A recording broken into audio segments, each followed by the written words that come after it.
Salam alaikum et salut tout le monde. Dans cette présentation, on va essayer de voir comment on peut créer un validateur personnalisé. Parfois, on est obligé de passer par les validateurs pour pouvoir bien sûr vérifier quelques règles afin de pouvoir bien sûr manipuler ces données. Et c'est là en fait où entre en jeu, si vous voulez, la notion de validateur.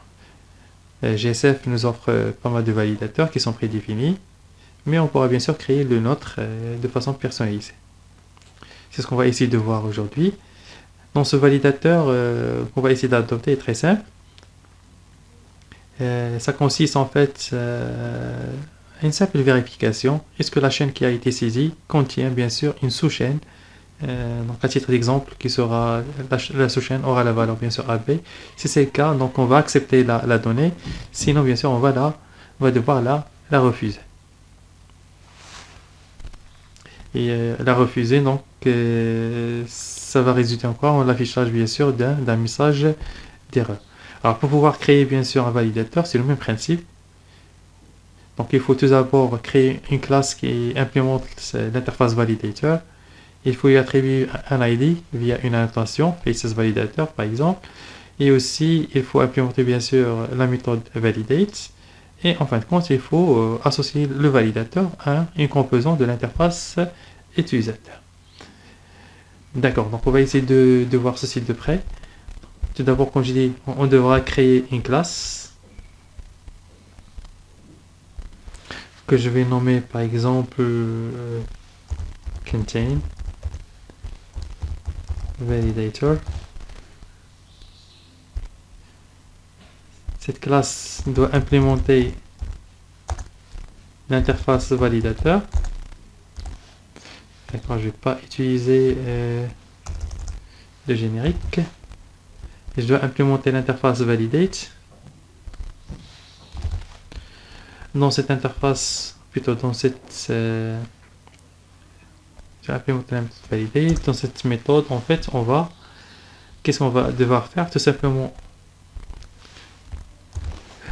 on remarque ici la donnée saisie, donc il est encapsulé dans un objet. Pour moi, je vais récupérer, si vous voulez, la valeur chaîne de caractères.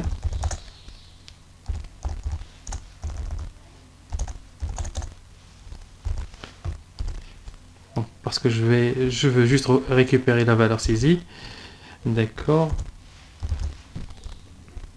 Une fois cela est fait, qu'est-ce que je vais devoir faire? Par la suite, je vais devoir, comme j'ai dit, vérifier est-ce que la chaîne contient une sous-chaîne. Dans ce cas, à titre d'exemple, la sous-chaîne AB. Donc, mais moi, je vais faire un test de négation. En fait, si la chaîne ne contient pas cette sous-chaîne AB, c'est qu'on va, si vous voulez, lever une exception. D'accord. Et ça veut dire quoi? On va interrompre l'exécution, bien sûr, de la méthode validate. Donc, ici, on va faire appel à l'objet FacesMessage qui permet de créer un message à afficher sur la vue. Donc, je vais le nommer message.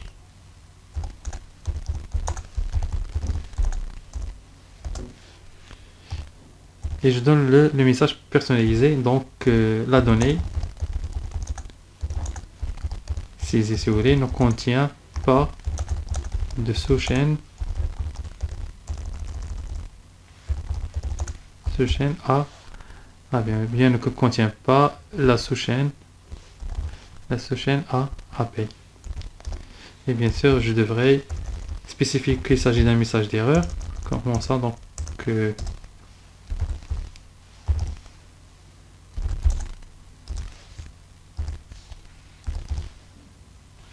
plutôt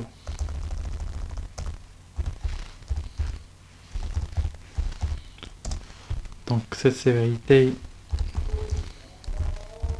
on va voir.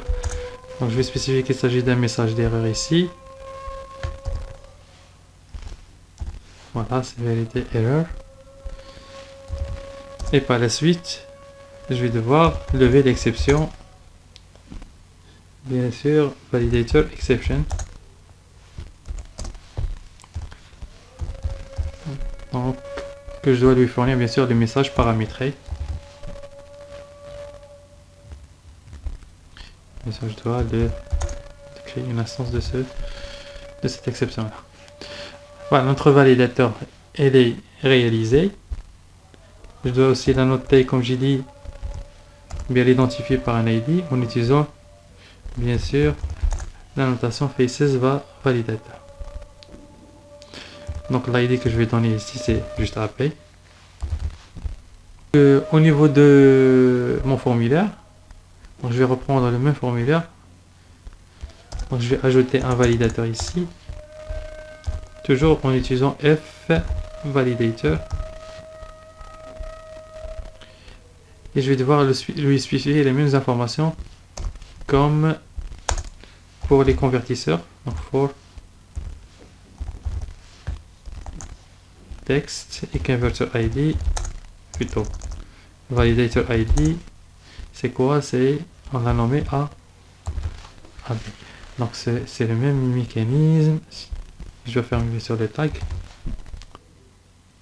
Alors par la suite, il faut si vous voulez solliciter l'affichage du message d'erreur. Pour cela, on doit faire appel donc à ce message via le tag h2.message.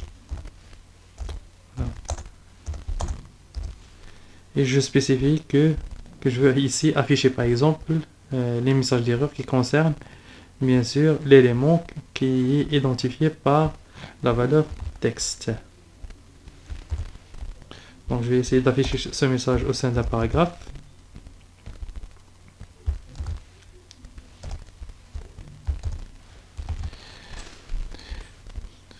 Voilà. Et notre page d'affichage, il va afficher bien sûr tout simplement la valeur texte. Alors il faut noter ici que on a quoi? Donc on a si vous voulez, on a appliqué ici un validateur pour l'utiliser aussi un convertisseur.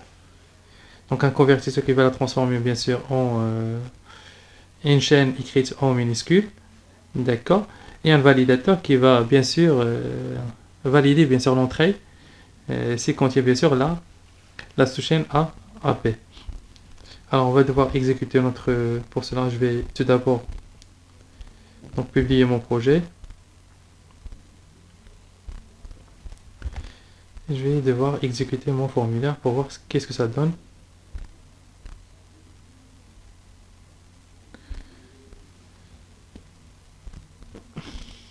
Alors si je saisis une chaîne de caractères, header par exemple, qui ne contient pas la chaîne AB, automatiquement cette saisie ne passera pas. Et ça veut dire quoi? Il y aura affichage du message d'erreur qu'on a paramétré dans notre validateur.